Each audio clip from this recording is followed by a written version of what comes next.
சர்வதேச கடல் பகுதியில் பிடிக்கப்படும் மீன்களுக்கு இறக்குமதி வரி கிடையாது என்கிற மத்திய பட்ஜெட் அறிவிப்பு குறித்து மக்கள் குரல் பகுதியில் எழுப்பப்பட்ட கேள்விகளுக்கு ராமேஸ்வரம் மக்கள் தெரிவித்த கருத்துக்களை பார்க்கலாம். எங்களுக்கு இந்த போட்டு இலங்கையில் பிடிக்கிற படகுக்கு ஒரு இழப்பீடுலாம் கேட்டிருந்தோம். இந்த உற்பத்தி வரியை எங்களுக்கு டீசலுக்கு உற்பத்தி வரியை ரத்து பண்ணணும்னு சொல்லி சொன்னோம். உற்பத்தி விலைக்கே வேணும்னு சொல்லி கேட்டிருந்தோம்.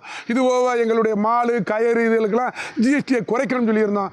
அதையெல்லாம் இல்லை செய்யாமல் இறால் கம்பெனிகளுக்கும் மீன் கம்பெனிகளுக்கு தான் இது பயனுள்ளதாக இருக்குது. எங்களுக்கு எந்த பயனும் இல்லை. நாங்கள் ரொம்ப ஆவலோடு எதிர்பார்த்துக்கிட்டு இருந்தோம். ஏதாச்சும் நமக்கு கஷ்டப்பட்டுக்கிட்டு இருக்கோம், அதை ஜிஎஸ்டி வரியை கட்டுறோம், டீசல் விலை உயர்ந்து போச்சு, நம்ம தொழில் பார்க்க முடியலை, ஏதாச்சும் ஒரு மீட்கிறதுக்கு ஒரு வழி கிடைக்குமே இந்த பட்ஜெட்டில். ஒன்று அட்லீஸ்ட் டீசலுக்கு வழி நீக்கி கொடுப்பாங்க நமக்கு, அல்லது ஏதாச்சும் மற்ற சலுகைகள் பண்ணி கொடுப்பாங்கன்னு எதிர்பார்த்தா எந்த விதமான சலுகைகளும் கிடையாது.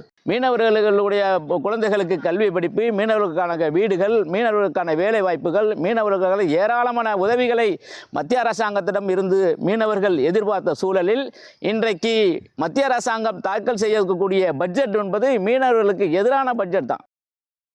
மக்கள் குரல் பகுதியில் ராமேஸ்வரம் மக்கள் தெரிவித்த கருத்துக்களை நாம் பார்த்தோம். இனி செல்லும் இடமெல்லாம் செய்தி. தந்தி டிவியின் வாட்ஸ்அப் சேனலை ஃபாலோ பண்ணினா செல்ல இருக்கும் இடமெல்லாம் செய்தி.